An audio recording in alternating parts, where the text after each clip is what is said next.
Guess what I got in the mail today?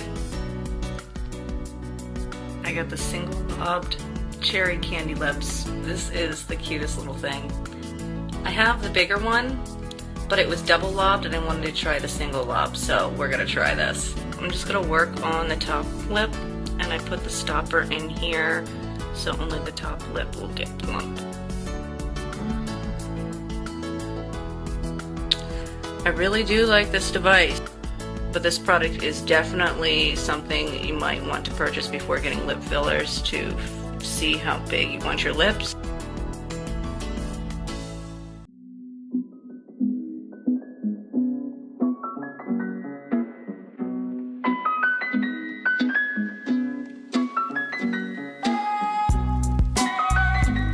The CandyLipz Lip Plumper is a one-of-a-kind. It is a hand-operated lip enhancer powered by an ancient Chinese cupping suction technique that uses negative pressure to enlarge the lips. CandyLipz has a flexible silicone bladder built with a specific firmness, safe for lip enhancement. This element allows users to compress and release the plumper at comfortable levels. Lips are enhanced in compartmentalized fixed volume. CandyLipz has a built-in patented extreme lip shaper system designed to work on 15 anatomical lip zones, including the philtral column and corners of the mouth. You can create two fun looks, single-lobed and double-lobed. The double-lobed look creates a cute dent on the lower lip. The central platform has many functions. It compartmentalizes the upper and lower lips. It is a blocker holder, allowing users the option to work on each lip separately if desired. The central platform is necessary for evening out grooves along the underside of the upper lip, and it keeps the top of the lower lip from overexpanding. The upper chamber has a curvaceous arch which includes the formation of the cupid's bow. The back wall and slit reduce negative pressure strength. These elements slow the enlargement process as the upper lip tends to expand faster than the lower lip. CandyLipz is not a tube. Engineered elements work in concert, guiding the lips to form beautifully and smoothly in each and every lip enhancement session. Fun and easy to use anytime and anywhere.